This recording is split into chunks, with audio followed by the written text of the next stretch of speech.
So just to welcome everybody again, the presenters, the participants, and of course our students, to what is the 10th lecture of our series, Migration, Displacement, History, Stories and Myths, which, as I noted in the past, is part of our exploration here at Potsdam, supported by the DAAD, to think about setting up a migration studies stream or program, or think about how these are integrated into the programs and courses across the board.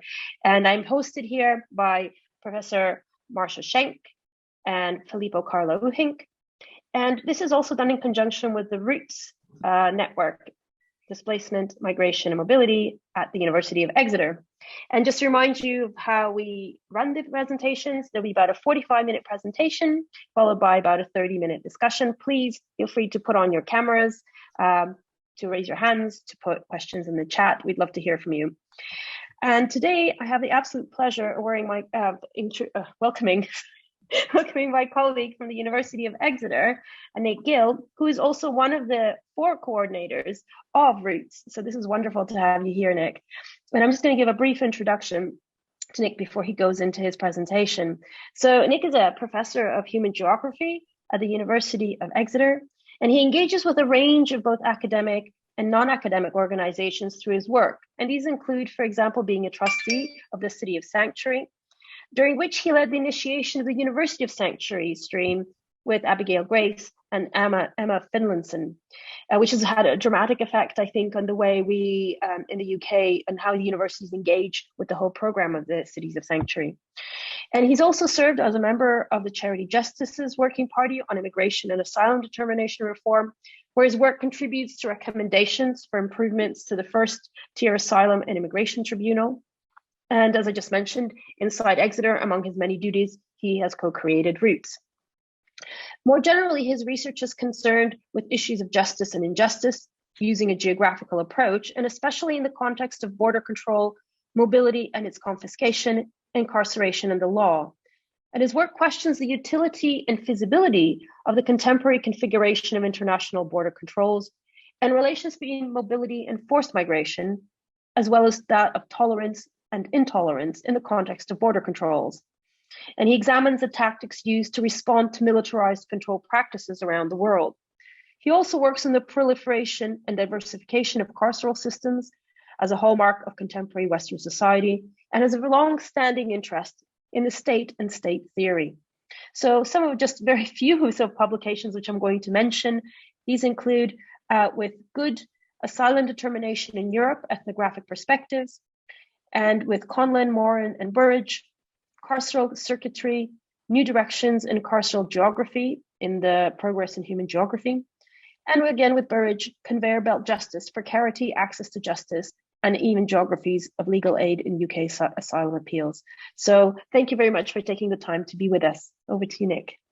Oh, thanks, Lena. No, it's a real pleasure. And thanks so much for that really nice introduction. I'm going to try sharing my screen because I have a few slides. So just give me a shout if this is, can you see that? It looks great. Okay, great. All right, so thanks to all the organisers for this invitation. And it looks like a really nice seminar series, actually. So the first thing I want to say is that the research that I'm going to talk about to this title wouldn't have been possible without a whole range of researchers who have been working with me over the last umpteen years to try and collect data about a particular process that Europe employs, which is to do with the courts and how it uses courts in deciding whether someone's an asylum seeker, a refugee. So just to say that et al. After my name is really meaningful. There are lots of researchers that have been involved, and as we go through this presentation, you'll see in the papers that I'm discussing, their names coming up again and again, and it's not easy work going into these courts. I'm actually not going to give a single paper. I'm going to give a kind of mishmash of different insights that have arisen as a result of an ethnographic project that's been going for a number of years, looking at different asylum appeals in Europe. So there'll be insights from different papers as we go along.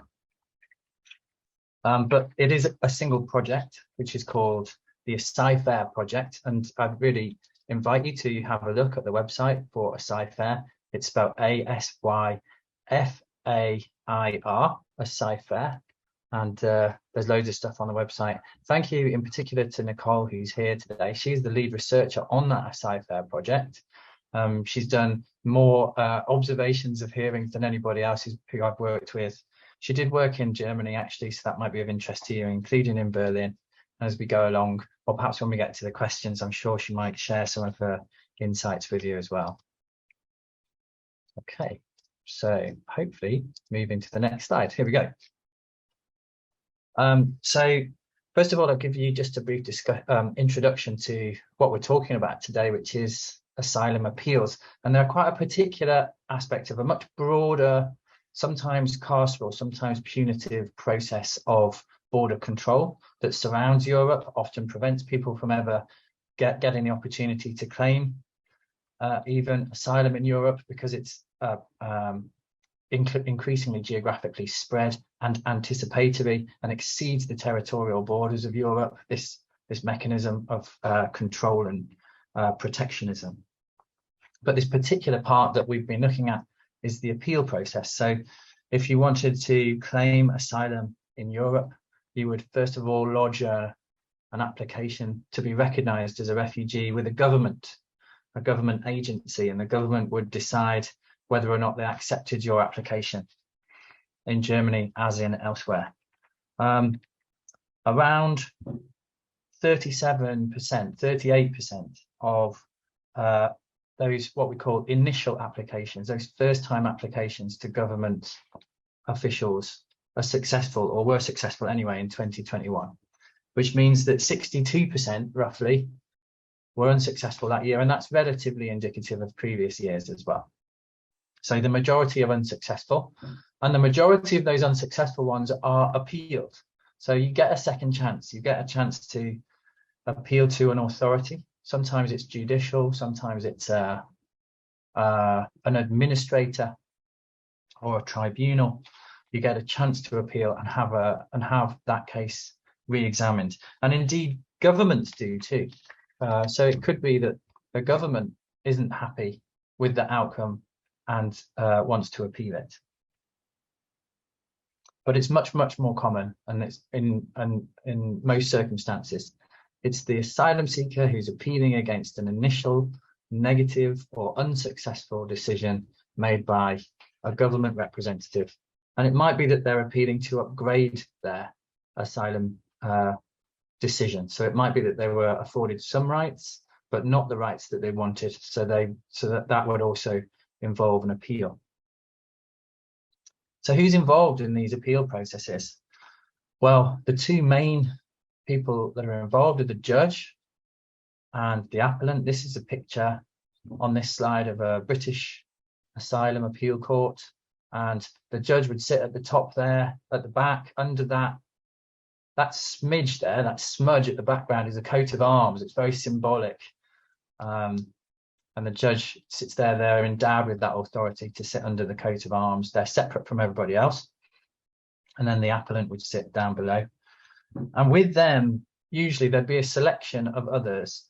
So legal representatives for the state and for the appellant themselves, an interpreter, often, not always, but often, experts, sometimes witnesses, supporters, the public. These are all figures that can be there, but not always. So some appellants would be unrepresented. Sometimes the state's unrepresented. And there are also a wider range of actors or people involved that kind of make this whole thing happen, like the security staff, the IT support people, the clerks, the secretaries. All these people come together to make these appeals happen. Now, appeals aren't always in person. So it can be that they are done just in writing. You write a letter, or it can be that they're done via video link or conference call, and that's becoming increasingly common. Perhaps we can talk a little bit more about that as we go along. But there's a reference there to the right-hand side, the Gill and Good one, which, if you're interested, would just give you a little overview of these types of processes in Europe. Okay, so why are appeals important?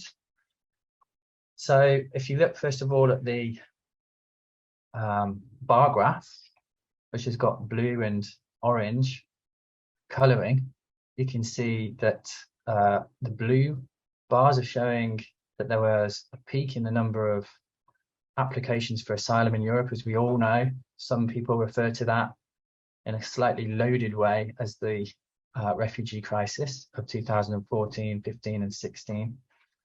And then you can see the appeals, which are in orange, and they also increased, but you'll notice that they increased about they're lagging behind the increase in initial applications by about 3 or 4 years. So it's a slow process, and we will talk about the slowness of these appeals in a second, because it's a real hallmark of going through this process, is having to wait for your moment in court or your moment before the judge. You might also notice from that bar chart that the number of appeals has not yet reduced to the 2014 level. It's still around about double, so it's still over 200,000 per year decisions, final decisions. I should note that this is Eurostat data, which isn't always reliable, but it's kind of the best we have at this level. We can talk a little bit about that later if you'd like. But then on the other side of your screen, you'll see this bar chart, the line graph, which is the percentage of positive decisions at the appeal stage. And this again gives you some indication of how important these are. So if the bar chart showed you the numbers, the line graph shows you the percentage overturn rate, the percentage success rate at appeal. And you can see that in those years, 2017 up to 2021, you've got around about a 30% or over, sometimes in some years over that success rate at appeal, which means that of those decisions that were appealed, 30% of them or more were found to be wrong and were overturned at that appeal stage. So what that indicates is that this is a really important mechanism for accessing justice. It's a really crucial way in which Europe relies on judges and this whole process, the legal representatives as well, and the appellants who go through it, to protect refugees and to uphold their duties, the duties of each of the European countries to the Refugee Convention, under the Refugee Convention. You'll also notice with that line graph that the numbers of, or the proportion rather, of successfully appealed decisions has increased. So from 2014, 15 and 16, we had numbers like 18%, 13% and 16% successful, and then it went up in 2017 and onwards. So that indicates that it might even be an increasingly important safety mechanism, this appeal process. And it might also indicate a falling quality of initial decisions. And we'll talk a little bit more about mistakes made at the initial stage. In Germany, it would be by BAMF later in the presentation. So asylum appeals have been studied already in various different ways. Mostly, or perhaps most commonly, in a legal way by legal scholars. And at this point, I probably need to out myself and say that I'm not a lawyer, I'm not a legal scholar, I'm a geographer, and I've described myself as a social scientist. And I think that's one of the ways in which the ASyFair project brings something new to this area. But mostly, asylum appeals have been studied by legal scholars and in a doctrinal way. So often by looking at the rules that govern asylum appeals. The trouble with that is that the rules are often written in quite a vague and loose way at the European level, and that's to allow for interpretation at the national level and indeed at the local level of everyday practice in courts. One of the reasons that European legislation is written in quite a loose way is because it's very hard as you would have read in the news, to achieve consensus. And so there's quite a lot of vagueness in the language at the European level. Another way in which asylum appeals have been studied is statistically.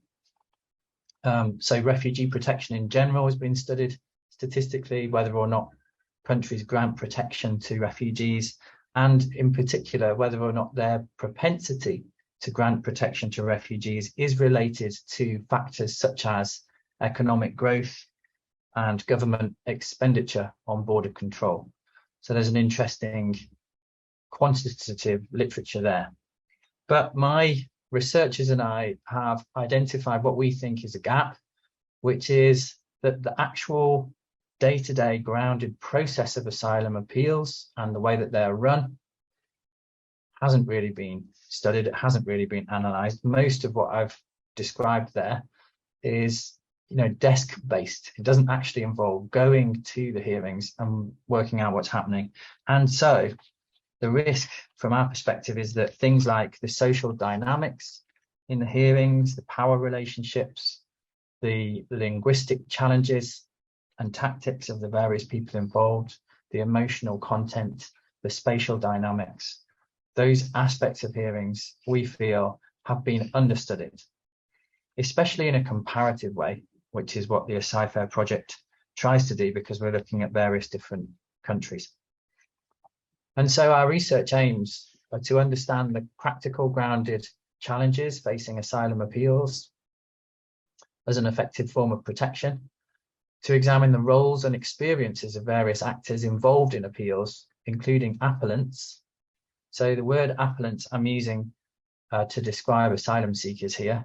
So it's asylum seekers who have appealed, and that's the word that we use, is appellants. To understand the different ways laws are interpreted, implemented and negotiated on the ground, and to identify and share realistic ideas for improving access, engagement and procedure in appeals. So let me just tell you a little bit about this project and the things that we've been doing, the methodology that we've adopted. So in terms of ethnographic observations, ethnography involves a sustained immersion in a field of practice, followed by a detailed writing up period. And how we've interpreted that is that we've gone along to hundreds of asylum appeal hearings in different countries. In total, we've got over 850 observations of asylum appeals in person, including not just this project, but also a previous just a British project as well, but I'm including both of them here because we've been doing this for a little while. In terms of the countries that we've visited, the UK, as I've mentioned, but also France, Germany, Austria, and Belgium. And in terms of techniques, the ethnographic observation would typically involve going to the hearing, sitting in the public area of the court. So anyone's allowed to go into the hearing so long as they're not disruptive, and taking ethnographic notes, often with pen and paper, and then writing those ethnographic notes up into diaries after the event in the evenings or in the 5th day of the week, for example. Alongside that ethnographic work, we have engaged in interviews with the people involved in this process. Most importantly to us, with appellants themselves, but also with legal representatives and some judges. And our interviews have been focused in Italy, Greece, and the UK. Italy and Greece won't allow people ordinarily into their asylum appeals. They'll be private rather than public appeals, which is why we haven't got ethnographic observations in those areas, but we do have the interviews. And then a third methodology that we've used is surveys. So we've actually gone in with researcher completed questionnaires that we're filling in during the hearings about the judicial behaviour and about the behaviour of some of the other parties. And I'll give you a flavour of some of that work later on. There are limits to the things that we did, very much so. And we're really aware that this is not a perfect project by any means. Ethnography is always partial and situated, and always kind of inflected with the worldviews of the researchers who are involved.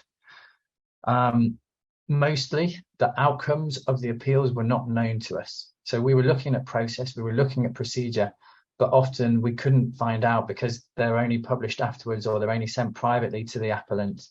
We couldn't often find out what the outcome of the things that we were watching actually were. Sometimes we did, but not always. We didn't have access to the backstage areas often, although sometimes judges would invite us into their private offices, and that was interesting. We didn't have access to the judges' paperwork, the private paperwork. So getting into the minds of the judges is quite difficult, even when you're there observing. You can only see what they project. And obviously our country sample is also limited. There's no countries from Eastern Europe, for example. It's heavily Eurocentric. I mean, we're not doing an international study here. With those caveats in mind, these are the things that I'd like to discuss with the rest of my time today. First of all, some of the differences in asylum appeals across different countries that we observed, which caused us actually to question whether there is such a thing as a common European asylum system and a common interpretation of what appeals really are. And then we'll look at three areas. First of all, access to the appeals, which links to concerns for access to justice, which is huge in legal studies. And then engagement with the appeals. So how well can appellants, but also judges and others involved, participate in the appeals?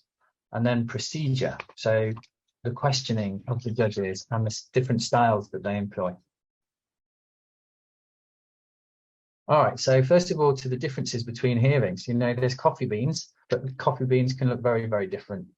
And we have a paper coming out in political geography that really emphasizes this and questions whether or not there is such a thing as a common asylum appeal system in Europe, at least. Some of the differences that we came across, remember that at the time of our, I might not have mentioned actually, but we were observing in 2017, 18 and 19 mostly. So at that time, the UK was a member of Europe, of the EU. And so what we saw was a difference in legal systems between adversarial systems, such as the UK's, and inquisitorial systems. An adversarial system, the judge takes a back seat and the two legal representatives kind of battle it out. That's what they're designed to do. With the inquisitorial system, it's still confrontational, but the judge takes a more questioning and active role usually. And there are implications as well for fact finding. So the judge in a UK context would expect the parties to put the relevant facts in front of him or her, whereas in Germany the judge might be expected to do their own fact finding. So there are real differences there at a kind of doctrinal technical level, but there are also very practical differences. So as I've already alluded to, some of the hearings are private and some of them are public. That makes a big difference. So if you've got a public hearing, it can be very intimidating, as you can imagine, going through all your details, all the details of your case, all the reasons why you might be scared of being persecuted in front of people that you've never met before. And hearings are public in Germany. They're public in France, public in the UK as well, but not in Italy. And in Italy, some of the interviewees that we talked to were outspoken against the idea of having public hearings. Private hearings, on the other hand, do have their disadvantages as well. It means that law can't be seen to be done, and there are passionate voices in favour of having public law out in the open wherever possible. And it also means, it's kind of related, but a particular example of that is that if you arrive at a hearing centre that's got public hearings as an appellant, you can pop into the ones before yours and acclimatise to what's going on, the way that questions are being asked, in a way that you can't in a private hearing. Other differences. Some countries hear the cases from scratch. They hear everything, all the information again, as if nothing had gone on before in the initial stage. Whereas other countries, they rely on the paperwork from the previous stage. Some are encouraged to just watch a video of the initial interview and base their decision on that. That's the legislation at the moment in Italy. There are some countries use specialised courts, just asylum courts, whereas other countries, it will be general administrative courts. In Germany, I believe it's a general administrative court. So it could be hearing stuff about building law and company law and those sorts of things alongside the appeal hearings. There are consequently specialist judges and more specialised judges who just do asylum appeals in some areas and in some countries. And all of these things make a huge difference to how the appeal goes on. And remember that we have this legislation, the Common European Asylum System, which, if you weren't familiar with these systems, you might take to imply that everything is the same and everything is uniform across Europe. And from our findings, nothing can be further from the truth. Some countries employ panels of judges, 2 or 3 judges at the same time to hear a case, whereas other countries it's just one. Some countries have regional decentralized systems for hearing appeals, maybe 20 or 30 locations where asylum appeals will be heard, whereas in other countries like France or Belgium, there's just one big court, and that can make a big difference. So in a big court, it might be more overwhelming, and some of our interviewees have said that, and you feel more like cattle being driven through this process. But on the other hand, in a big court, it might be that they're located in the capital city, which has the requisite linguistic diversity to provide specialist interpretation services for unusual languages, for example. Whereas what we detected in more remote courts was that they were much more difficult to come by, and there might be a bit of dissonance between the language used by the applicant and the language used by the interpreter. It was also the case that in more remote courts, it was more likely that the applicant was unrepresented because legal representatives would be, on the one hand, less common in those remote locations, and on the other hand, also less willing to travel from big concentrations, for example, the capital city, to these remote locations.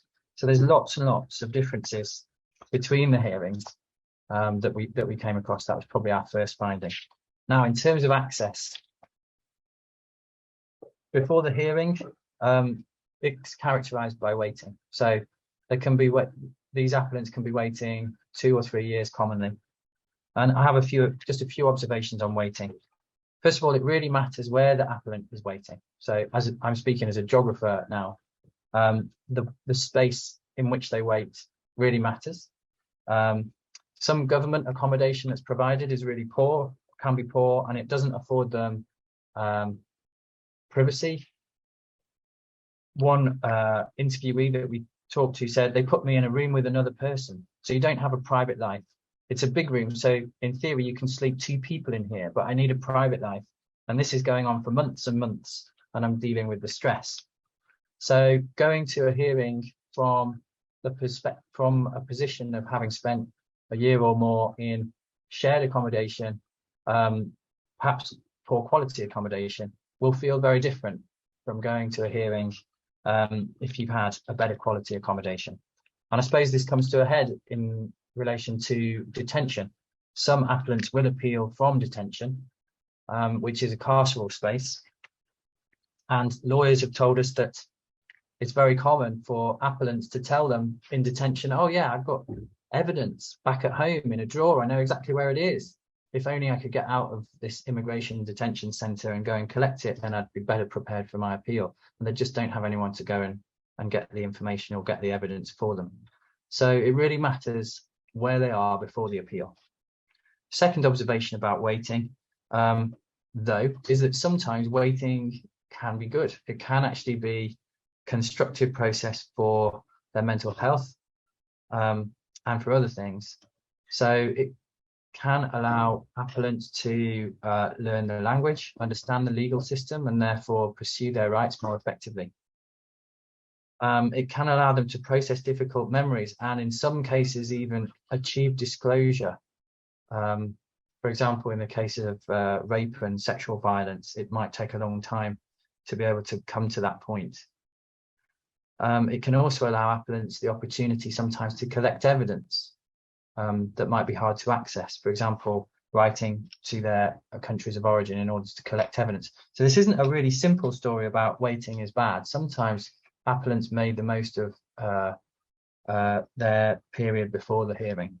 But I think it is common to say, I think it is fair to say, and here's the third observation about waiting, that the majority of our appellants were concerned about waiting and the effects that it had on the legal process.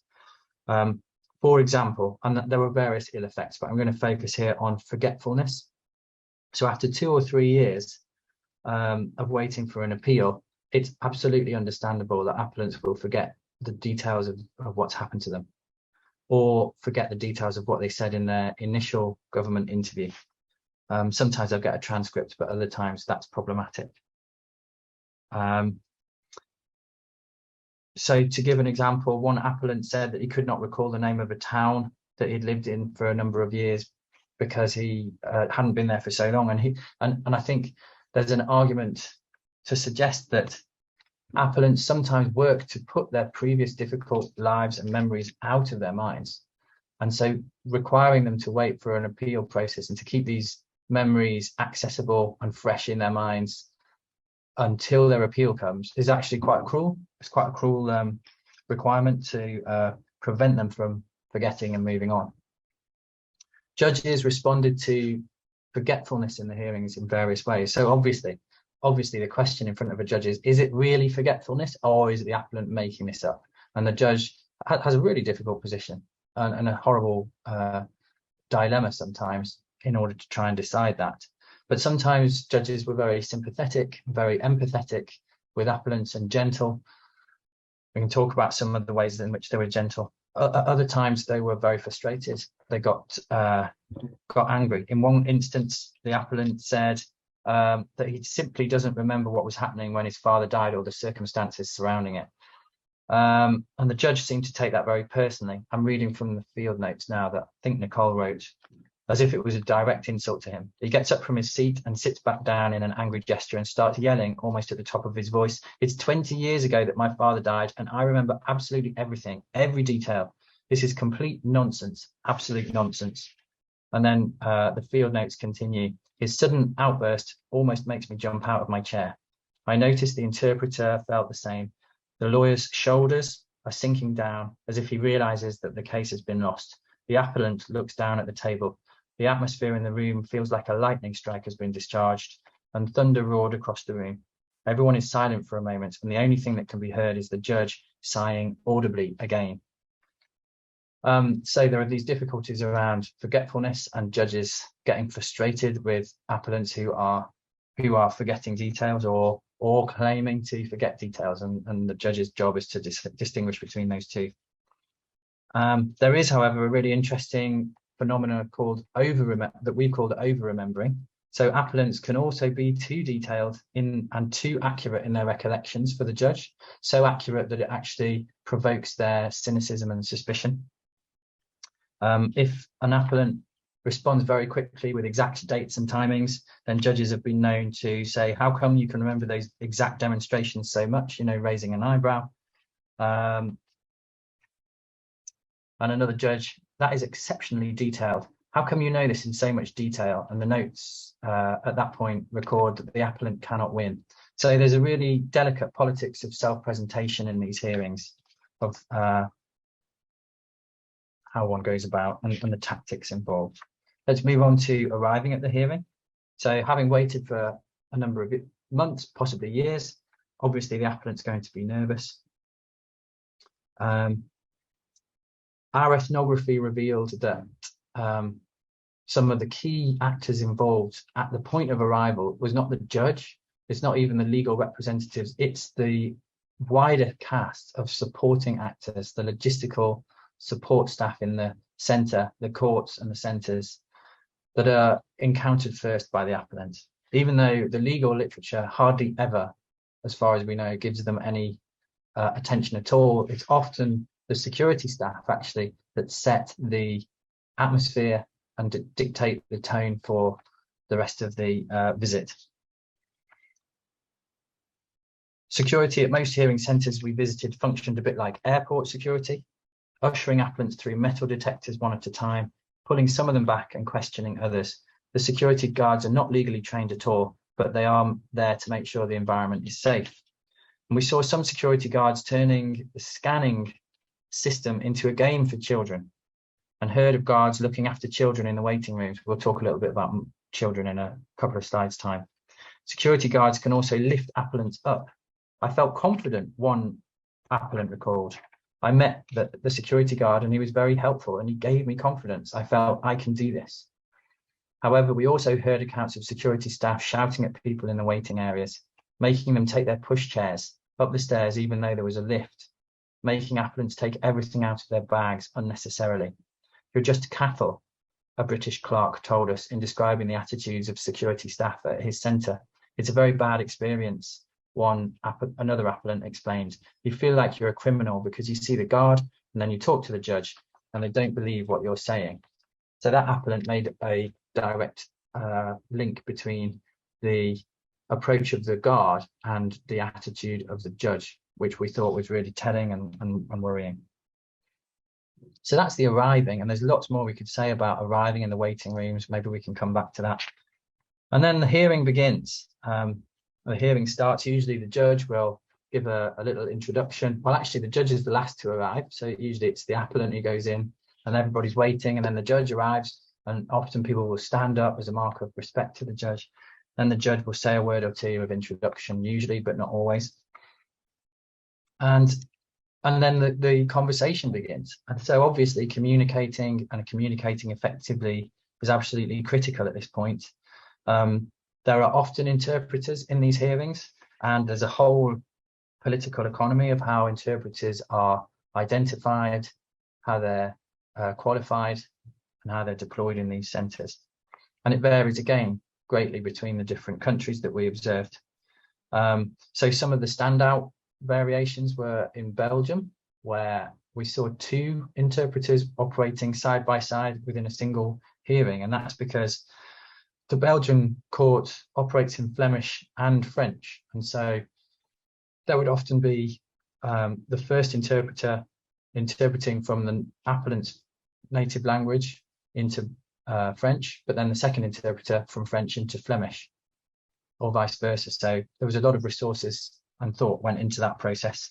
And then at the other extreme, rather than there being 2 interpreters provided, there were no interpreters provided frequently by the courts in Italy, because appellants were told, and this was to do with the lack of resources at the time of our research, that they had to find their own interpreters and bring them with them for the hearings. And perhaps you can imagine how problematic that was. First of all, in terms of paying them, but then also finding people who were perhaps their compatriots, their countrymen or countrywomen to go with them into the hearings, but without any form of training in interpretation. So judges complained to us that they would have to give a little crash course to these amateur interpreters in their Italian hearings before the hearing could go ahead. And they were concerned that the interpreters would embellish, or would sometimes embellish, the stories of the appellants because they were known to them. They wanted the appellants to do well. Indeed, there were some judges that talked about the mothers of the appellants coming into the hearings to act as interpreters, and then that becoming very complicated because the judges wanted to advocate for the appellants in the hearing. Even with professional interpreters, there were sometimes problems there. I should emphasize that this is a really tough job. Being an interpreter in one of these hearing centres is tough. You're exposed to traumatic stories on a regular basis, and the work itself is intellectually extremely demanding. And mostly they worked in a really professional way. I feel a little bit bad because I'm going to pick up on a poor example here, but I don't want you to take this as representative of all interpreters, but it's just to illustrate some of the problems that can go wrong. And this is in Berlin, so this might be of interest to some of you who are there. Again, from Nicole's notes, the interpreter often tries to forcibly insert his own opinion, and often does not cross-check with the appellant, but responds to questions himself. You know, that's absolutely not the right thing to do, in case you're in any doubt. The judge only picks up on this sometimes. Continuing, the interpreter answers without asking the appellant. The interpreter asks a further question to the appellant independently, but does not interpret what the appellant says. And the interpreter is very forcibly trying to give his own opinion. At one point, the judge checked with the interpreter if the appellant said what he had interpreted. I come from this region, the interpreter responded, so I know families like this. the judge had to remind the interpreter of the necessity of translating what the appellant said multiple times, and even the appellant interrupted the interpreter to tell him to interpret more faithfully. Although extreme, this wasn't an isolated case. In Munich, for example, there was a case in which the judge said to the interpreter, "Did he say that, or did you say that?" And the interpreter responded, "Well, he said something about the last president of Afghanistan, which was factually incorrect," implying that the interpreter corrected it in their interpretation for the judge. These are not good things for an interpreter to do. They should interpret everything. It's not possible to do it mechanically like a machine, but they should interpret as faithfully as possible. There were other challenges to communicating. So we've talked about interpretation. Let's talk about interruptions. In public hearings, there were commonly interruptions. So, for example, from visits in the public gallery, people sobbing, people shouting, laughing in the corridors, giggling, school visits, and sometimes children in the hearings too. I said we'd come back to children.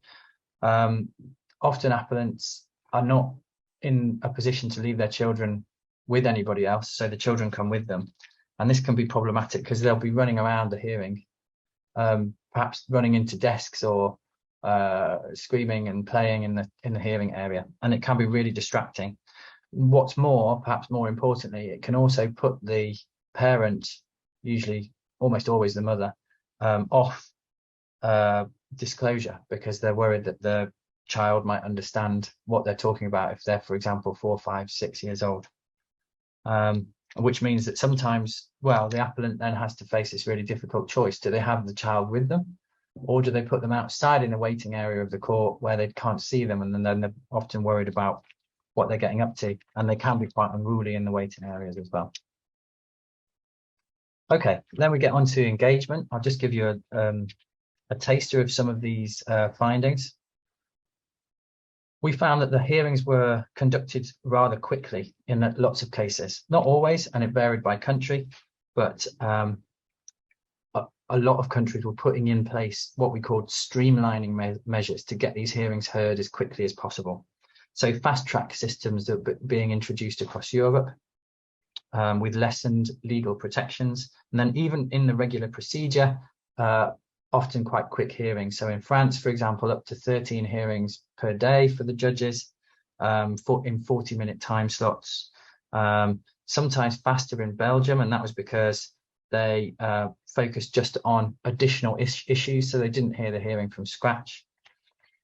And this had various different implications. So speech itself became quite rapid in the hearings and squeezed. People would trip over their words quite frequently. Judges sometimes became confused between cases because they'd heard so many, and they often clump cases from the same nationality together, which makes it more confusing for the judge. And then we also encountered the abruptness of finishing hearings. So often appellants would save or be saving what they thought were the best points for the end of the hearing, expecting to get the final word. And then the judge would suddenly say, "Okay, hearing finished." And we saw appellants very unhappy with that situation, but nevertheless moved on, judges ignoring them, judges getting up, walking away, or judges simply beckoning the next appellant over and starting the next case, which was, we felt, quite a violent way to finish the cases. It was also sometimes difficult for the appellants and the judges to maintain concentration in this rapid, but nevertheless challenging environment.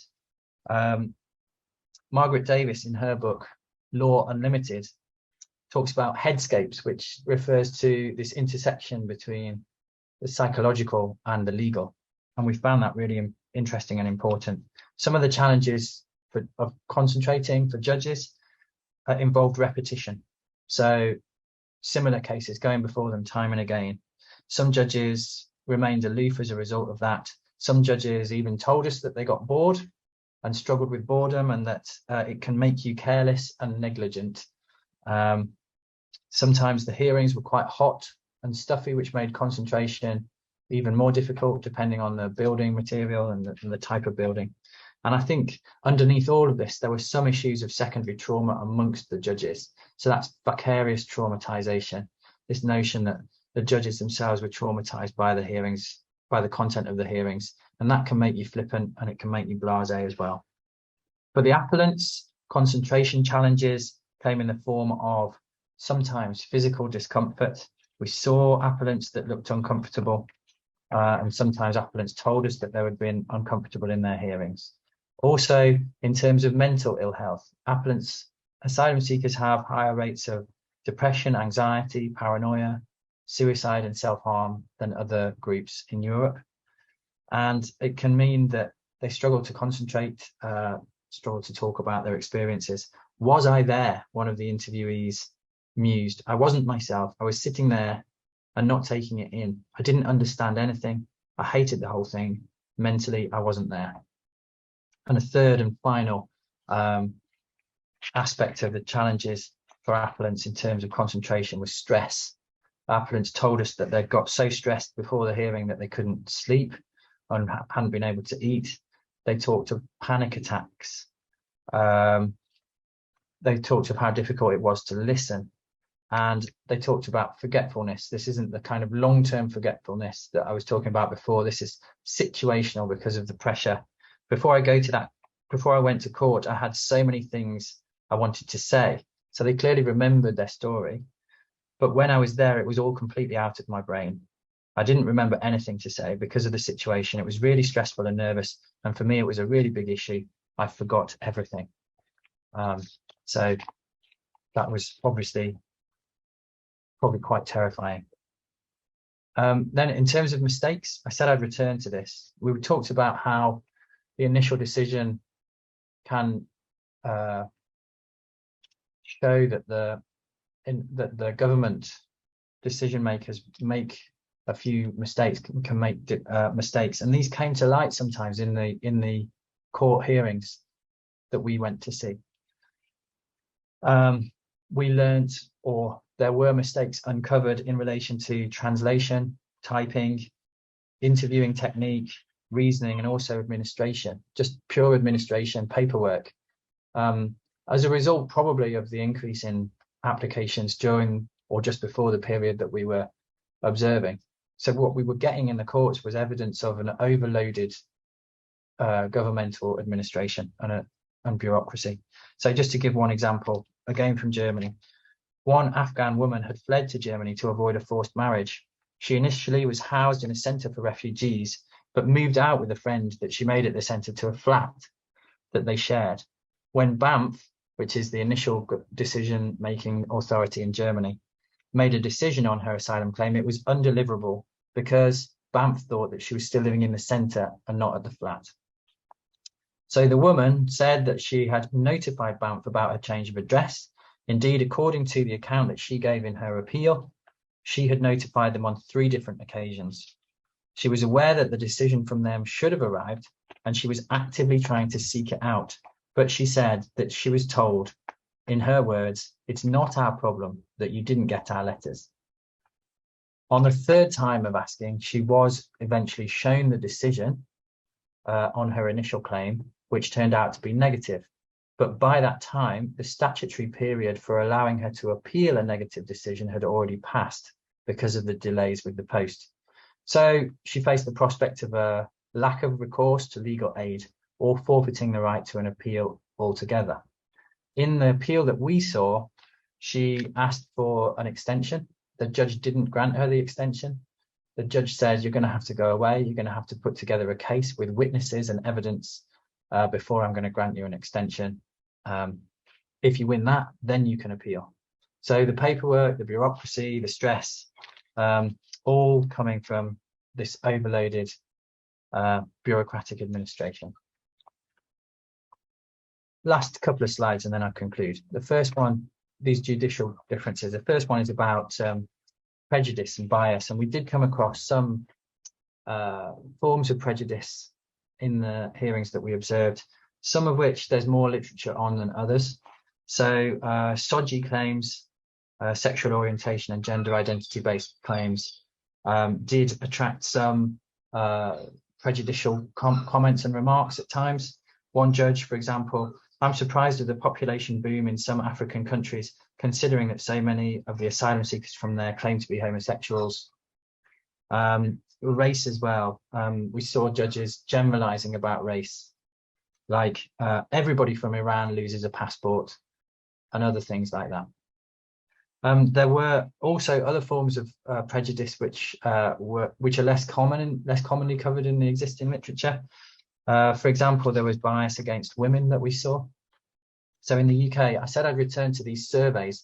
One of the things we did with the surveys was look at how frequently judges undertook optional helpful behaviours on behalf of the applicants to make their hearings more intelligible. For example, did the judge state their independence? Did they explain how the hearing will proceed? Did they check the understanding of the appellant and the interpreter? And various other things. We actually watched for 13 measurable behaviours in the UK. And what we found was that female appellants were statistically less likely than male appellants to benefit from those helpful behaviours over the 340 hearings that we included in that study. And also that if you are a female judge, you're more likely to undertake those helpful behaviours in the UK, although we had some evidence that in Germany that wasn't the case. Final slide before my concluding slide was the different styles of the judges. This was really striking in terms of both the orchestration of the hearing, so how fussy the judges were about how the hearing should go, like turn taking, how closely they managed that, and then also the emotionality of the judge. Some judges would be quite emotional, wear their hearts on their sleeves, display their emotions quite openly, whereas other judges would be much more reserved. And we actually sketched out 4 types of judging. This doesn't necessarily correspond to single judges. In fact, judges would sometimes switch between different types, but these are the 4. So the first was inside out judging, where there would be very open, very transparent about everything they were thinking, or at least try to give that impression. This meant that they were often quite talkative. It gave a quite kind of human dimension to the judge. But at the same time, when the judge was getting frustrated or confused or cynical, that too was displayed, and that could be less positive. In fact, the judge could sometimes get moody. Here's one example. The judge throws his pen on the desk after hearing the appellant's response. The appellant had just said that he'd lost touch with his family. The judge frowns and addresses the appellant with a raised voice. So after 2015, your wife and children, the people most important to you, to anyone, cannot be found anywhere. I would do whatever I could to find out where they are. This is such nonsense that I won't bother asking any further questions. Then there is a second type, which is the teacher-like type. This is, we call them the teacher-like type, which are, they're very involved. They orchestrate the hearing a lot, but they're not emotional. So there's an emotional distance, but they're still involved in managing the hearing. And there were advantages to this in the sense that they came across as quite objective, these teacher type judges, but the disadvantages were that they could be quite condescending and overly detached. They could use kind of stuffy or formal language. So it was very difficult, I think, for judges to find the right balance. The third type, and probably the most common type of judicial style, was a disengaged style, where they didn't really orchestrate the hearing much and didn't respond emotionally to the content of the hearing either. And then the fourth type we call simmering, which is one where they're emotional, but it's really difficult to understand why. There's some kind of in-joke or behind the scenes reason for why a judge was getting angry or sometimes chuckling to themselves unaccountably, but in ways that we didn't have, and the appellant wouldn't have had any idea why they were doing that. And that brings up this strong distinction between the presentation that the judge makes of themselves and then what's actually happening in their minds or what's happening backstage. Sometimes we've got a real glimpse of that when the appellant left the hearing. And it's what Nicole referred to as Jekyll and Hyde judging, where the judge might be quite strict and stern. And then as soon as the appellant leaves the room, they're smiling and joking and asking Nicole how they did in the hearing. So conclusions. This is a photo from a strike that was organised outside the French Court of Asylum, the CNDA. And it's a coffin, and it shows, it's meant to symbolise the death of asylum, the death of the right to asylum. It was in response to the introduction of laws that sped up the asylum process in France. And I think it's indicative of the agency of the legal representatives and also the asylum seekers in this process, because they did have some forms of agency. They were at times able to push back on some of these processes and difficulties that I've told you about. But here I'll just focus on three conclusions, and then maybe we can have our discussion and our Q&A. The first is about the method that we used. So the method's large scale in the sense that it's hundreds of appeals, and it's also ethnographic. And there are pros and cons of both of those. So the large scale method that we used, I think the advantage is that it's comparative, but it was also quite difficult sometimes to manage our research team, to manage the sheer volume of data actually that we generated through this process as well. And I'll be really happy to talk about some of those methodological challenges. And then with the ethnography, I think there are advantages because it moves the debate about asylum processes beyond the doctrinal, the very heavily legal. But there are also challenges in getting an ethnography accepted by everybody. It's a particular type of language. So again, we can talk about that. Second conclusion is about the fragility of protection. And actually we have a book that's nearly ready. It's nearly ready to be submitted to the publishers. And in it, we talk about the fragility of protection. I think one of the things that our study has really revealed is the contingency of protection on everyday factors, which can be very hard to legislate for, very hard to correct for and govern, but can nevertheless be very influential in terms of access to justice, such as the attitudes of guards, security guards, the language used, the other people in the hearing. All of these things can affect a hearing. So it makes it a very fragile form of protection. And then the last conclusion that I want to share with you is just around the necessity on the basis of our study to make suggestions or share best practice from what we've seen. So I felt very uncomfortable, and I know my researchers did as well, just going in and being critical of these processes. I think it's also important to share ways in which judges and courts can mitigate against some of the difficulties that we saw. And we did see some really good positive practice of making appellants more comfortable and more able to access their appeals as well. I think sometimes my instinct is to say, well, we don't need this process, and perhaps we don't. I mean, I think the case of the Ukraine's been really interesting because they're not having to go through this appeal process. And the question is, well, why haven't more national groups had that exception? But there's also a duty, I feel, on us as researchers to speak back to the legal and professional communities that we've been observing in order to share what we've seen. And in the book and in various other outputs, we have done that, and we can talk a little bit about that in the Q&A as well. All right, brilliant. So I look forward to having our discussion now.